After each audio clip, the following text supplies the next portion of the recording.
بسم اللہ الرحمن الرحیم الرحمن علم القرآن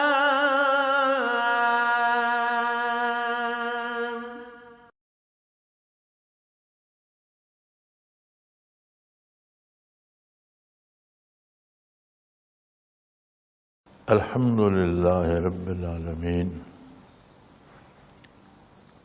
والصلاة والسلام علی حبیبہ محمد وآلہ وصحبہ اجمعین اعوذ باللہ من الشیطان الرجیم بسم اللہ الرحمن الرحیم وَلَئِن مَّسَّتْهُمْ نَفْحَةٌ مِّنْ عَذَابِ رَبِّكَ لَيَقُولُنَّ يَا وَيْلَنَا إِنَّا كُنَّا ظَالِمِينَ وَنَضَعُ الْمَوَازِينَ الْقِسْطَ لِيَوْمِ الْقِيَامَةِ فَلَا تُظْلَمُ نَفْسٌ شَيْئًا وَإِنْ كَانَ مِثْقَالَ حَبَّةٍ مِّنْ خَرْدَلٍ آتَيْنَا بِهَا وَكَفَىٰ بِنَا حَاسِبِينَ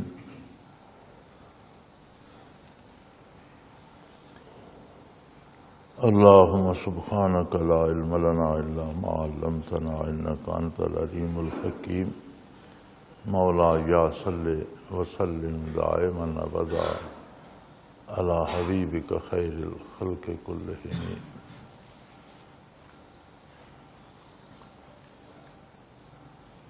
انسان غفلت میں تو پڑا رہتا ہے اور اللہ کی دی ہوئی بے پناہ نعمتوں کو استعمال کرتا رہتا ہے، لیکن اسے ادراک نہیں ہوتا کہ میں کتنی نعمتیں استعمال کر رہا ہوں. اس کے وجود کا ایک ایک ذرہ ہمہ وقت محتاج ہے حفاظت باری کا، اپنے کام کرنے کے لیے توفیق الہی کا.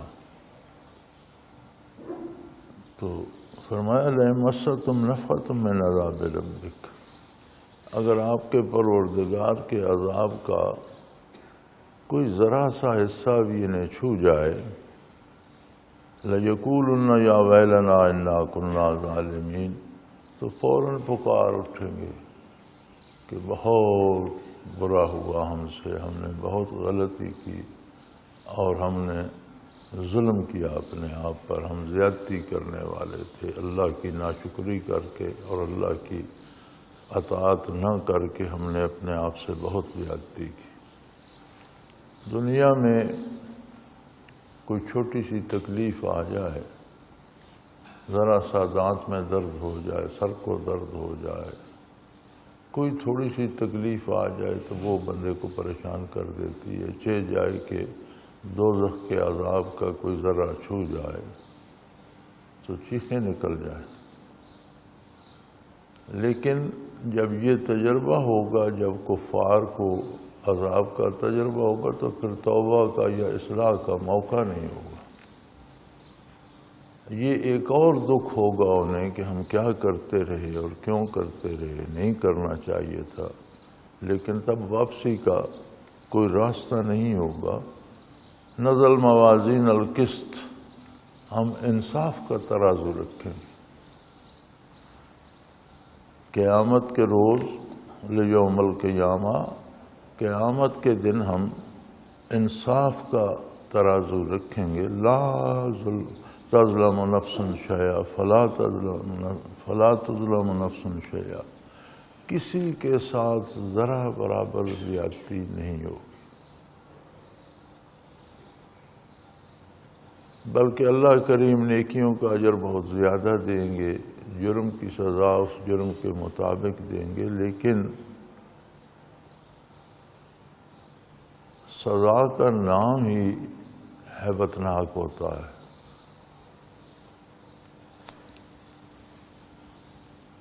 وَإِنْ كَانَ مِثْقَالَ حَبَّةٍ مِّنْ خَرْدَلٍ آتَيْنَا بِهَا، کوئی عمل کسی کا چھوٹے سے چھوٹا رائی کے دانے کے برابر بھی ہوگا تو وہ اس میدان میں حاضر کر دیا جائے گا.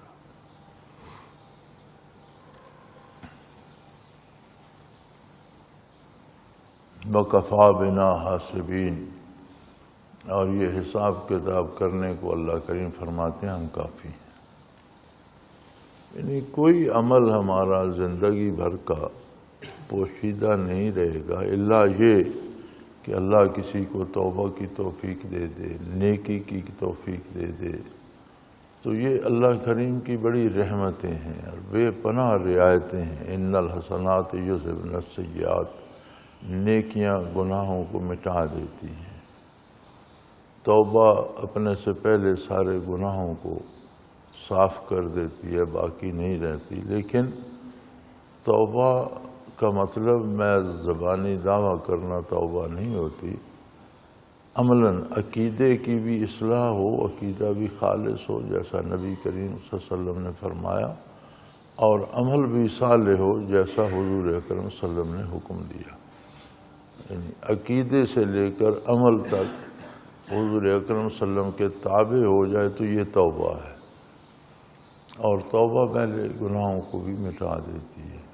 تو یہ اللہ کریم کی طرف سے دی گئی بے پناہ رعایتیں اور اس کا کرم ہے کہ اس نے مختلف بہانے رکھے ہیں لوگوں کو بخشنے کے۔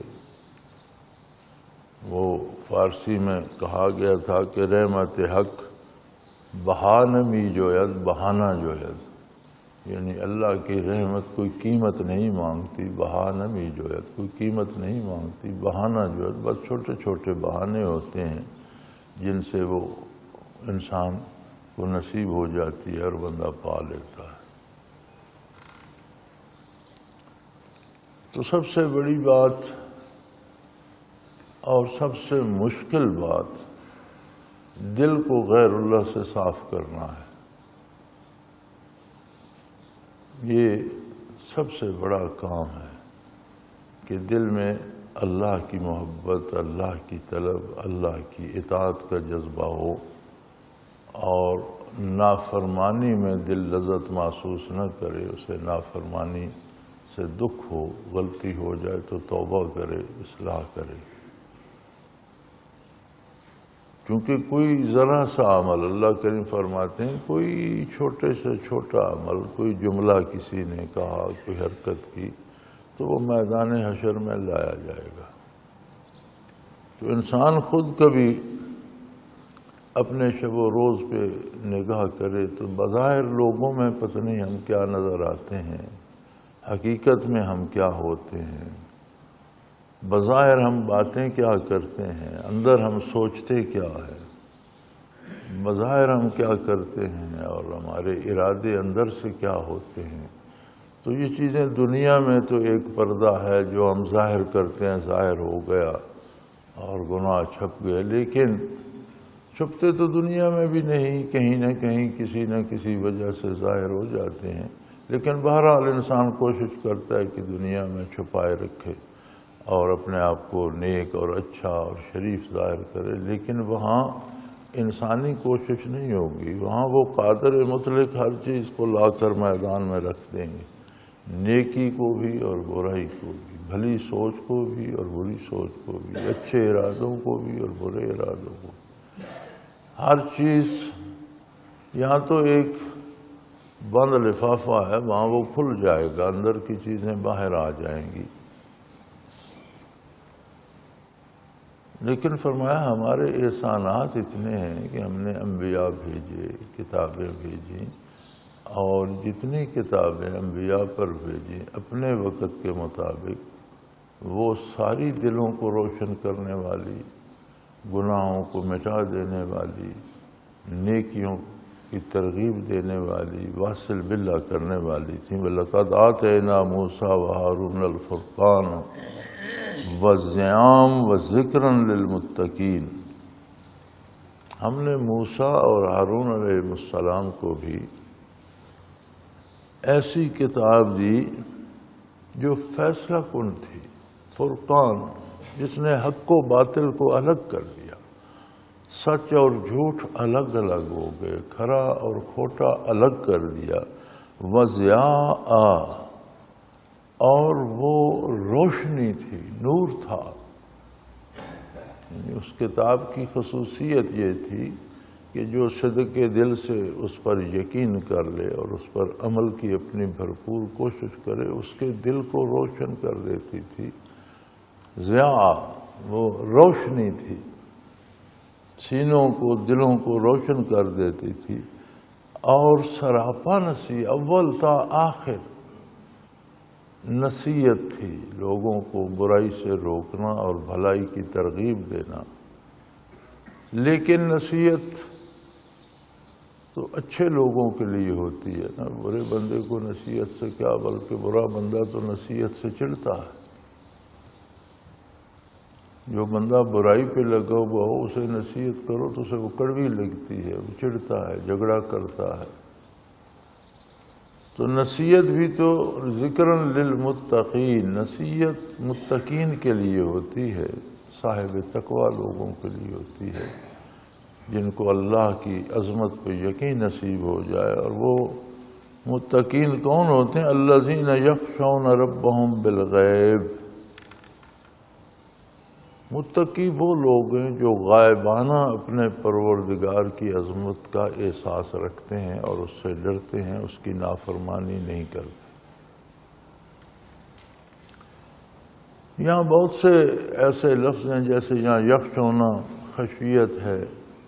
اب اردو کا دامن اتنا تنگ ہے کہ اردو کے پاس اور کوئی لفظ نہیں، تو وہ ڈر ہی لکھے گی، ہم ڈرتے ہیں۔ تو اس ڈر کو ہم جو قرآن کریم میں آتا ہے، جس کی نسبت اللہ رب العزت کی طرف ہوتی ہے، اسے عام ڈر نہیں سمجھنا چاہیے۔ ڈرتے تو ہم موذی جانور سے بھی ڈرتے ہیں، چور ڈاکو سے بھی ڈرتے ہیں، جنات و شیاطین سے بھی ڈرتے ہیں، بے پناہ حاکم سے، افسر سے بھی ڈرتے ہیں، پولیس سے بھی ڈرتے ہیں، جیل جانے سے بھی ڈرتے ہیں، چوروں بدماشوں لفنگوں سے بھی ڈرتے ہیں۔ تو ڈر کئی قسم کے ہوتے ہیں۔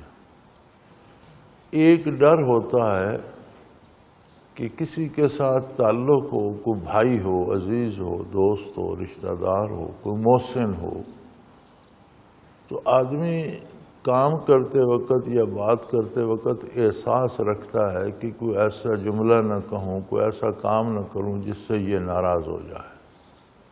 یعنی وہ جو تعلق ہے کسی کے ساتھ، اس میں دراڑ آنے کا جو ڈر ہوتا ہے کہ کہیں وہ خفا نہ ہو جائیں، انہیں بات ناپسند نہ آئے، تو وہ نسبت اگر وہ تعلق اللہ کریم سے بن جائے اور بندے میں یہ احساس پیدا ہو جائے کہ نہ کوئی میں ایسا کام کروں، نہ کوئی ایسی بات کہوں جس سے اللہ کے ساتھ جو میرا رشتہ ہے عبودیت کا، میرا معبود ہے، میں اس کی عبادت کرتا ہوں اور وہ میرے روبرو ہے، میں اس سے اپنی گزارشات پیش کرتا ہوں، مدد چاہتا ہوں، اپنی مصیبتوں کا حل چاہتا ہوں، تو وہ جو میرا رشتہ رب کریم سے، کہیں اس میں بال نہ آ جائے، دراڑ نہ آ جائے۔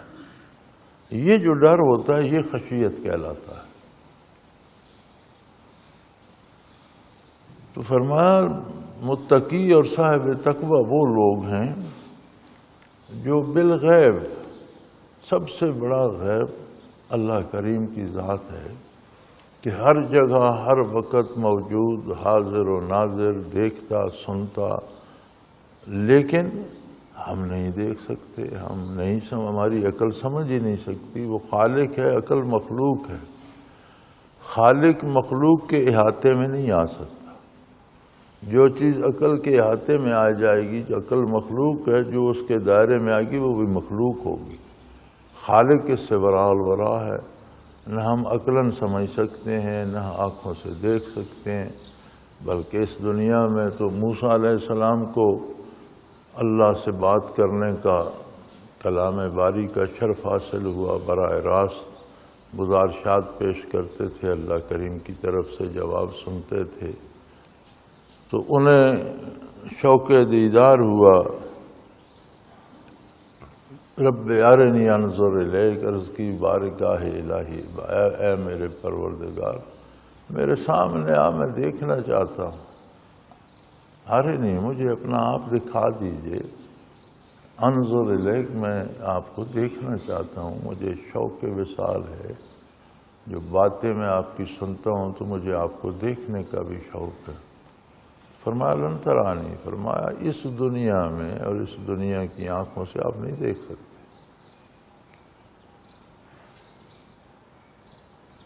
اور پھر فرمایا کہ درمیان میں وادی تھی، سامنے جو پہاڑ ہے اس پر دیکھو، اس پر خیال کرو، تو کوئی ذرہ تجلیات ذاتی کا اس پر اللہ کریم نے ڈالا تو پہاڑ کے پرخچے اڑ گئے اور اتنا بڑا دھماکہ ہوا، موسیٰ علیہ السلام بھی بے ہوش ہو گئے۔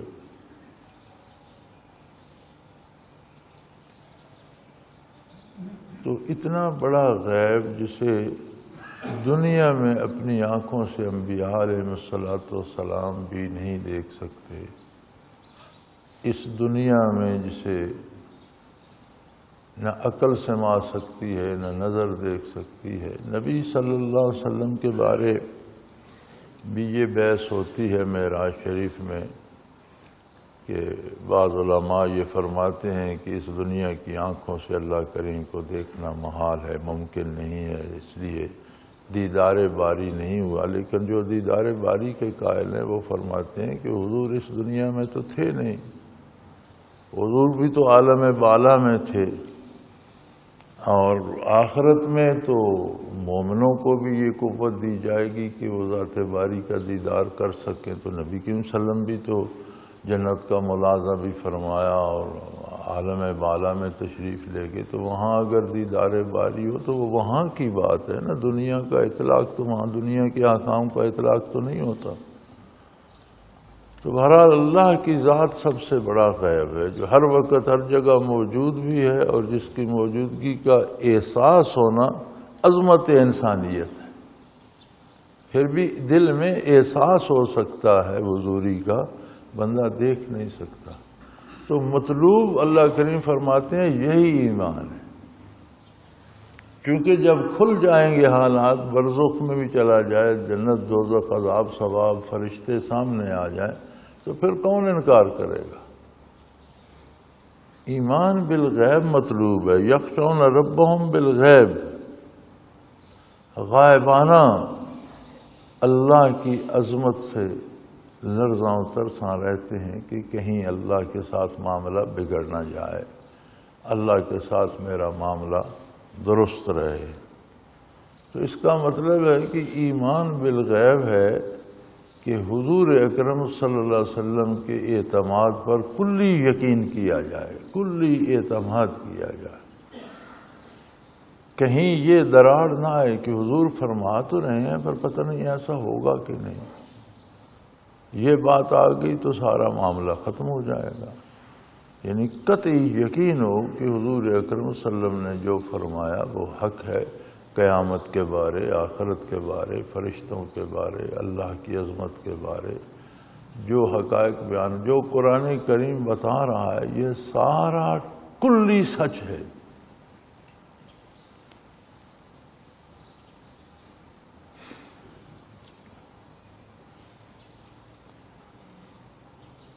انگریزی میں وہ امریکن پروگرام چل رہے ہوتے ہیں ٹیلی ویژن پر، تو اس میں ایک پروگرام چل رہا تھا، اس میں وہ کہہ رہے تھے کہ سب مذاہب جو ہیں یہ اللہ کی طرف سے ہیں اور مختلف انبیاء پہ نازل ہوئے، کتابیں بھی نازل ہوئیں، لیکن مسلمان یہ زیادتی کرتے ہیں کہ وہ کہتے ہیں صرف اسلام ہی سچا ہے، اور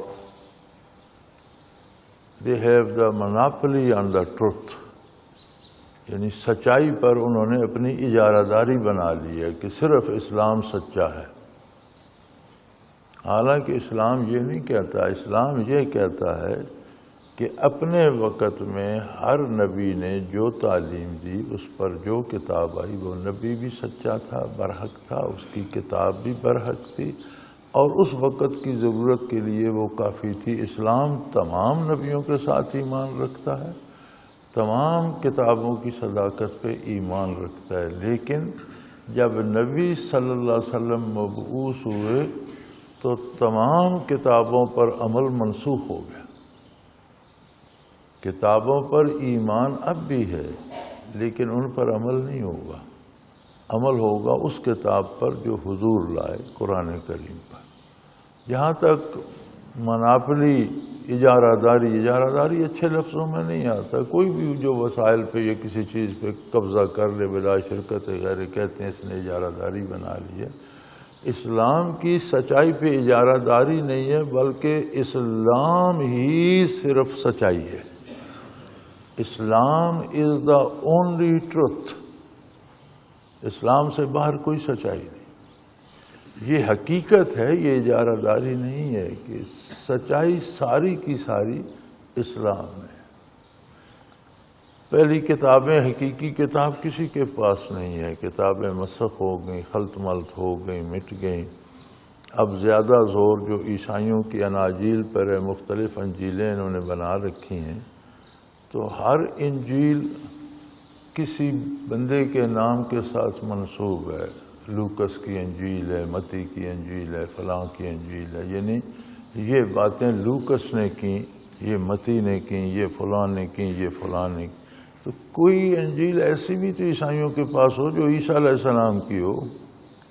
کوئی نہیں. دوسروں کی باتیں ہیں، نبی کی کوئی بات، کوئی انجیل ایسی نہیں ہے جو عیسیٰ علیہ السلام سے منسوب ہو. نبی کی کوئی بات نہیں. اور اگر کوئی منسوب کر بھی دیں تو اس کی کوئی تصدیق نہیں کہ وہ کتابیں ان میں خلط ملط ہو گیا، ان میں آمیزش ہو گئی. اور پھر عیسائیوں نے تو کلیسا کو حق دے دیا فیصلے کرنے کا، جو حکم چاہے اللہ کا منسوخ کر دے اور جو نیا چاہے اس کی جگہ جاری کر دے. تو رہی صحیح کسر اس نے نکال دی. اسلام وہ سچائی ہے کہ 1450 سال پہلے الحمد سے لے کر والناس تک جو قرآن کریم نبی صلی اللہ علیہ وسلم نے امت کو عطا فرمایا، بعین ہی وہی الفاظ، وہی حروف، وہی معانی، وہی نورانی کتاب جو ہے موجود ہے. لوگوں کے سینوں میں موجود ہے، اوراق میں موجود ہے، مسلمانوں کے دلوں میں موجود ہے، زبانوں پہ موجود ہے. اس میں کوئی زیر زبر کسی نقطے کا کوئی فرق نہیں آیا. اور کتنی بڑی عظیم بات ہے یہ جو کتابیں پہلے انبیاء پہ آئیں، وہ انبیاء کی نبوت بھی مخصوص قوموں کے لیے تھی، مخصوص علاقوں کے لیے تھی اور مخصوص وقت کے لیے تھی. ایک ایک وقت میں کئی نبی تھے. ابراہیم علیہ السلام اللہ کے خلیل اولی العزم رسول موجود تھے. لوط علیہ السلام موجود تھے. درمیان میں ایک دریا یا نہر تھی، اس کے پار لوط علیہ السلام تھے اور وہاں وہ حکم چلتا تھا لوط علیہ السلام کا، جو بات وہ کہتے تھے. یہاں شریعت ابراہیم علیہ السلام کی تھی. تو اصول میں سارے نبی توحید باری، آخرت، ان حقائق پہ سارے متفق تھے. احکام اپنی اپنی شریعتوں میں مختلف تھے قوموں کی استعداد کے مطابق. لیکن جب وہ دنیا سے تشریف لے گئے، کوئی نیا رسول یا صاحب کتاب آیا تو شریعت نئی آ گئی. پہلی پہ یقین رکھنا کہ وہ حق تھی وہ تو باقی رہا، لیکن عمل اس پہ نہیں، جو نئی آئی اس پہ ہو. تو احکام بدلتے رہتے ہیں. بعض چیزیں ایک شریعت میں منع ہوتی ہیں، دوسری میں وہ حلال کر دی جاتی ہیں. بعض کام اس میں اجازت نہیں ہوتی، دوسری میں ہو جاتی ہے. بعض کی پہلی شریعت میں اجازت ہوتی ہے، دوسری اسے منع کر دیتی تھی. تو اس طرح چلتا رہا. لیکن جب نبی صلی اللہ علیہ وسلم مبعوث ہوئے تو تمام احکام کا بھی فیصلہ ہو گیا. اب اس کے بعد کوئی نئی حلال و حرام یا جائز ناجائز یا اس طرح کی نہیں آئے. بلکہ ایک دفعہ بڑا یہ مارکۃ الآراء سوال کیا تھا، کسی نے اپنی طرف سے بڑی توپ چلائی تھی کہ صوفیاء فنا فی الرسول کراتے ہیں، بارگاہ رسالت میں بندے کو پیش کرتے ہیں، بیعت کراتے ہیں، گزارشات پیش کرتے ہیں، بعض اوقات مکاشفات بیان کرتے ہیں. حضور نے یہ فرمایا. تو اگر یہ سب کچھ درست ہے تو پھر صحابہ کرام میں جب اختلاف ہوتا تھا تو وہ نبی کریم صلی اللہ علیہ وسلم سے فیصلہ کیوں نہیں کرا لیتے؟ یہ بڑا پہاڑ جتنا انہوں نے سمجھا کہ یہ اعتراض ہے. تو میں نے کہا کہ آپ اتنا سوچیں. اللہ کریم نے ارشاد فرمایا الیوم اکملت لکم دینکم، آج کے دن تمہارا دین مکمل ہو گیا. اب قیامت تک جس کسی نے جو فیصلہ کرنا ہے اسی دین سے تلاش کرنا ہے جو حضور مکمل عطا کر کے دنیا سے پردہ فرما. اب اگر کوئی چاہے کہ میں مسئلہ برزخ سے پوچھوں تو پھر اس کا مطلب ہے کہ دین نامکمل ہے، کوئی کمی رہ گئی ہے، اس لیے ضرورت ہے کہ برزخ میں جائیں اور پوچھیں. تو میاں یہ مسائل کا حل جو حضور نے فرما دیا، قرآن کریم موجود ہے، اس کی شرح آپ کی حدیث موجود ہے، اسی میں سے کیا جائے گا. یہ کسی کے کشف پر یا برزخ سے نہیں پوچھا جائے گا. تو اگر کسی کو یہ شبہ ہے کہ برزخ سے پوچھا جائے تو اس کا مطلب ہے کہ اسے یہ شبہ ہے کہ دین مکمل نہیں ہے، اس بات کی کمی رہ گئی، یہ اب پوچھی جائے. ایسی بات نہیں ہے، یہ آپ کا یہ اعتراض درست نہیں. دنیا کے جتنے امور ہوں گے سب کا فیصلہ قرآن و سنت ہی سے تلاش کیا جائے گا.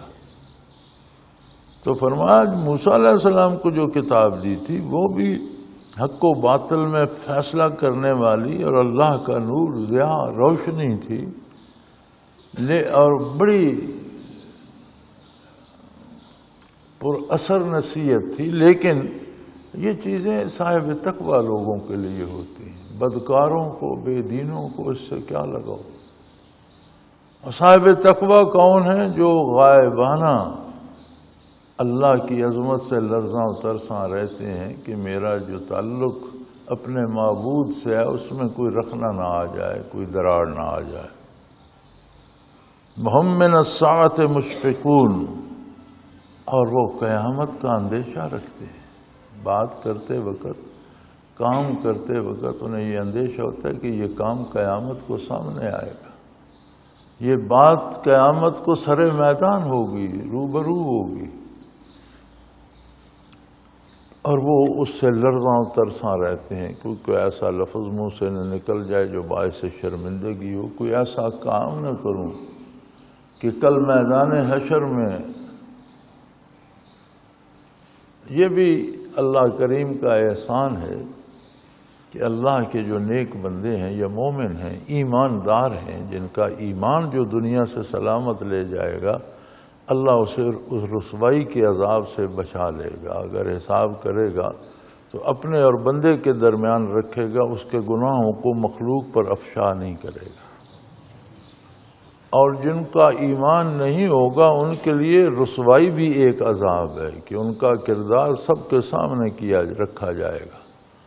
یہ بھی عذاب کی ایک صورت ہے کہ انہیں میدان حشر میں رسوا کیا جائے گا. لیکن نور ایمان کی برکت وہاں بھی یہ ہوگی کہ اللہ کریم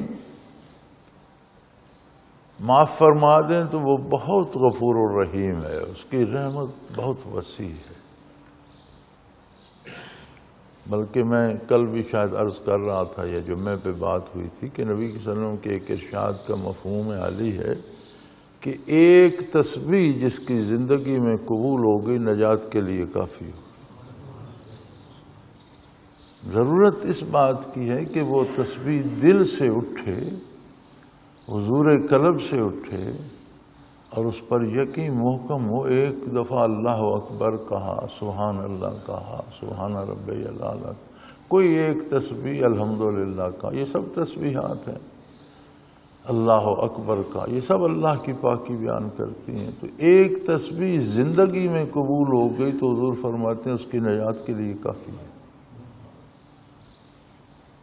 اس کی رحمت اتنی وسیع ہے. پھر جو ایمان لے کر میدان حشر میں جائے گا تو رسوائی بھی چونکہ آخرت کے عذابوں میں سے ایک عذاب ہے تو اللہ اسے رسوائی سے بچا لے گا. بندے مومن کا حساب کتاب رب العالمین اور بندے کے درمیان ہوگا، دوسروں پہ اللہ کریم نشر نہیں فرمائے گا.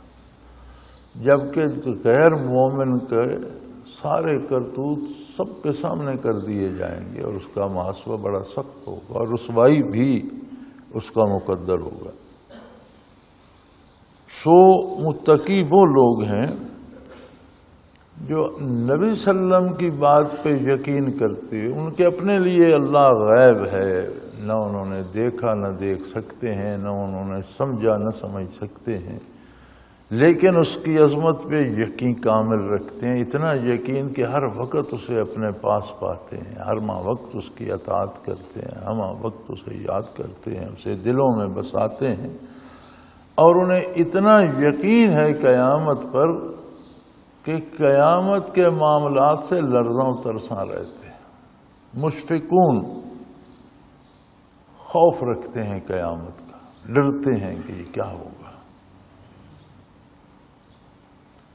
اور پھر اس کے بعد ہم نے وَهَذَا ذِكْرٌ مُبَارَكٌ أَنزَلْنَاهُ، پھر ہم نے یہ قرآن عطا کر دیا جو تمام کتابوں کا جامع ہے. سب کتابیں اپنے وقت میں حق تھیں، لیکن اب ان کی ضرورت باقی نہیں رہی. ان کے ساتھ ایمان تو ہے لیکن ان کی ضرورت باقی نہیں رہی. انبیاء کے ساتھ ایمان ہے لیکن ہم اتباع محمد الرسول اللہ صلی اللہ علیہ وسلم کا کریں گے. ہم مکلف اسی کے ہیں. آج ہم موسیٰ علیہ السلام یا ابراہیم علیہ السلام کے کسی کام کے مکلف نہیں ہیں. ہاں، جو کام ہم سنت ابراہیمی رائج ہیں امت مسلمہ میں، لیکن کیا اس لیے رائج ہیں کہ ابراہیم علیہ السلام ایسا کرتے تھے؟ نہیں، اس لیے رائج ہے کہ محمد الرسول اللہ صلی اللہ علیہ وسلم نے انہیں اپنایا. جو حضور نے اپنائی، ساری امت حضور کے واسطے سے ان پہ عمل کرتی ہے. تو یہ کتاب، یہ قرآن کریم، یہ مبارک، ذکر مبارکن، یہ بہت بابرکت بات ہے. ایک ایک لفظ، ایک ایک جملہ برکات کا خزانہ ہے. مبارکن، اسے دیکھنا عبادت، اسے پڑھنا سنت، اور پڑھا جا رہا ہو تو سننا فرض. قرآن کریم کی تلاوت سنت ہے، لیکن اگر بلند آواز سے قرآن کریم پڑھا جا رہا تو سننا فرض ہے. الا اللہ.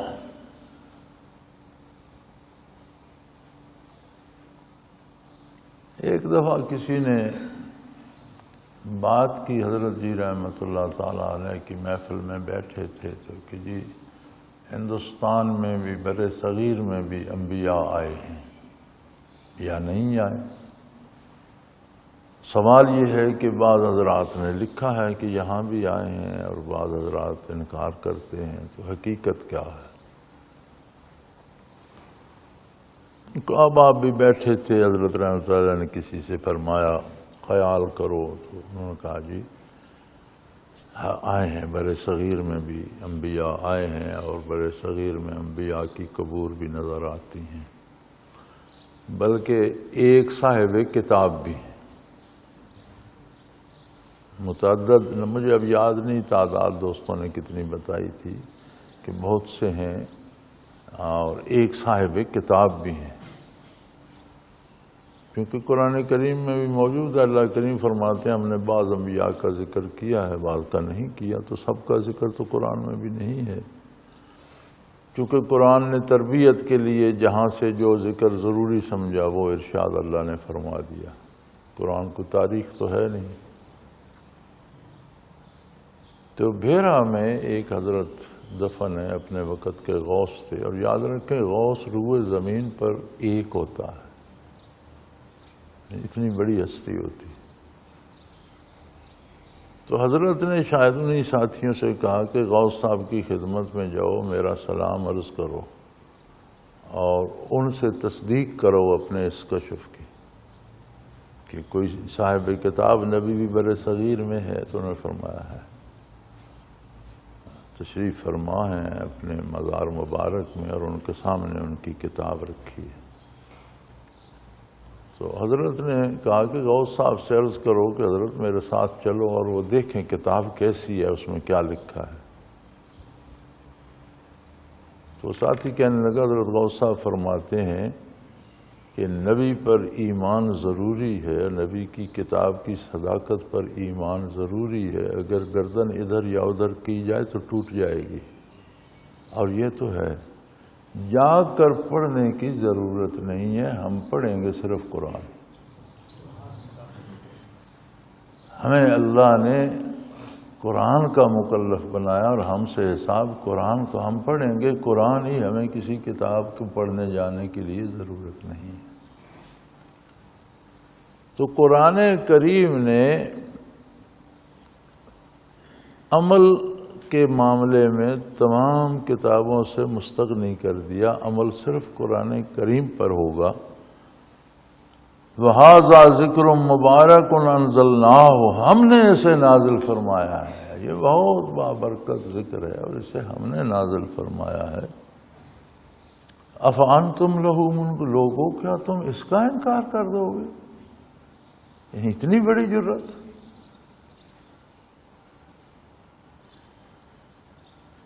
اللہ اللہ اللہ اللہ ہمیں معاف فرمائے۔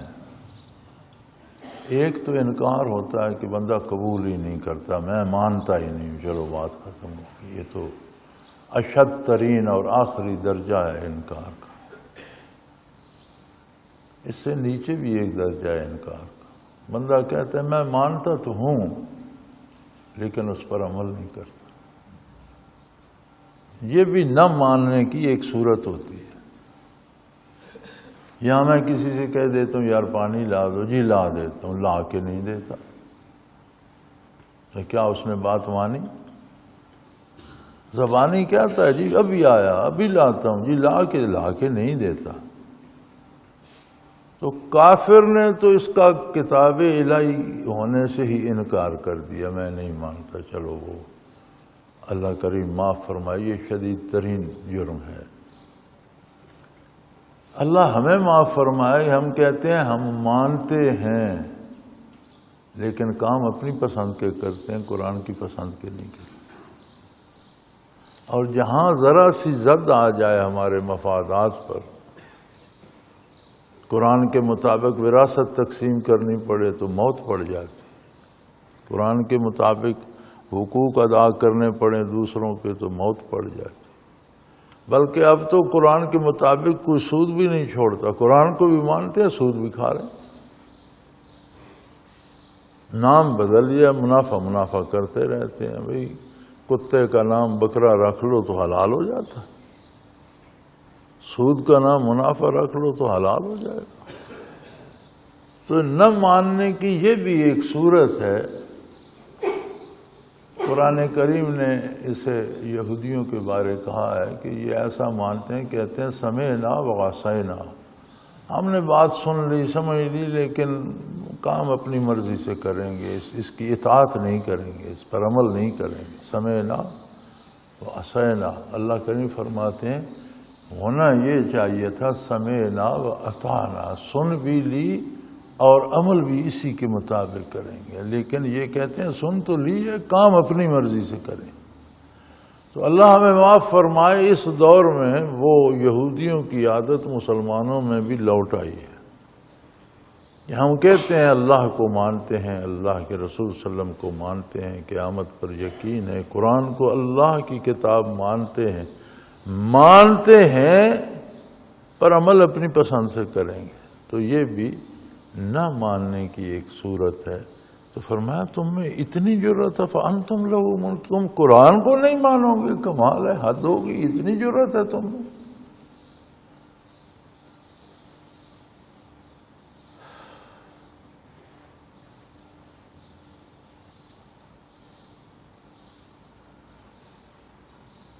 اللہ کریم معاف فرمائے اور توفیق عمل عطا فرمائے، یقین محکم عطا فرمائے، اور یہ سارے فیصلے حقیقتاً دل کرتا ہے۔ جب دل پہ غفلت آتی ہے تو پھر وہ منمانیاں کرتا ہے، اسی لیے ساری محنت، سارا مجاہدہ دل سے کیا جاتا ہے کہ دل کو عظمت الہی پہ بھی یقین ہو، صداقت نبوت پہ بھی یقین ہو، قرآن کریم کی صداقت پہ یقین کامل ہو، اسے پڑھے، اسے سمجھے اور اس کے مطابق عمل بھی کرے۔ وآخر دعوانا ان الحمدللہ رب العالمین۔ الحمدللہ رب العالمین والصلاة والسلام علی حبیبہ محمد وآلہ وصحبہ۔ اللہم ربنا لا تقتلنا بغضبک ولا تہلکنا بعذابک واعف عنا قبل ذلک۔ اللہم ربنا لا تسلط علینا من لا یرحمنا، انت ولینا فی سفرنا وحضرنا فی مالنا وأهلنا، انت ولینا فی الدنیا والآخرہ، توفنا مسلمین والحقنا بالصالحین۔ اللہم ربنا وفقنا لما تحب وترضى واجعل آخرتنا خیر من الأولى إنك على كل شيء۔ اللہم ربنا سهل لنا أمورنا كلها في ديننا ودنيانا، رب يسر رب يسر رب يسر ولا تعسر وتمم بالخير۔ وصلی اللہ تعالی علی حبیبہ محمد وآلہ وصحبہ آمین برحمتک یا ارحم۔ اللہ اللہ اللہ اللہ اللہ اللہ اللہ اللہ۔ حضرت امیر محمد اکرم آوان مد ظلہ العالی دارالعرفان منارہ ضلع چکوال میں سالہ سال سے قرآن و حدیث کے اوپر خطابات کر رہے ہیں اور سلسلہ نقشبندیہ اویسیہ کے مطابق لوگوں کو ذکر الہی کی تربیت دے رہے ہیں۔ وہ قرآن پاک کی تفسیر ترتیب وار بیان کر رہے ہیں۔ تفسیر قرآن کو وہ موجودہ ملکی اور بین الاقوامی حالات کے مطابق بیان کرتے ہیں۔ موٹر وے سے کلر کہار کے انٹرچینج سے نکلتے ہوئے کلر کہار کی جھیل سے ہوتے ہوئے میانی، بوچھال اور نور پور سے گزرتے ہوئے دارالعرفان منارہ پہنچ سکتے ہیں۔ حضرت امیر محمد اکرم آوان نے بچیوں اور بچوں کی دینی اور دنیاوی تعلیم کے لیے سقارہ اکیڈمی کے نام سے ایک درسگاہ بھی قائم کی ہے، جس کا افتتاح ملک پاکستان کے صدر جنرل محمد ضیاء الحق نے اپنے دست مبارک سے کیا تھا۔ وہ تمام احباب جو اسلام کی طلب رکھتے ہیں ان سے گزارش ہے کہ دارالعرفان منارہ ضلع چکوال میں امیر محمد اکرم آوان صاحب کے خطابات سے مستفید ہوں۔ وہ ہر جمعے کو نماز سے پہلے بیان فرماتے ہیں۔ ہر ماہ کی پہلی اتوار کو ماہانہ اجتماع ہوتا ہے جس میں آپ خصوصی خطاب فرماتے ہیں اور پاکستان کے چاروں صوبوں سے احباب اس اجتماع میں شرکت کرتے ہیں۔ اس کے علاوہ یہاں سال میں 2 مرکزی اجتماعات بھی ہوتے ہیں، ایک رمضان المبارک میں اعتکاف کا اجتماع اور دوسرا جولائی اور اگست میں 40 دن کا اجتماع ہوتا ہے جس میں روحانی تربیت کی جاتی ہے۔ اپنا خون سیماب دے کر اتنا ہم کر جائیں گے، نام آقا کا چمن میں پھر رقم کر جائیں گے۔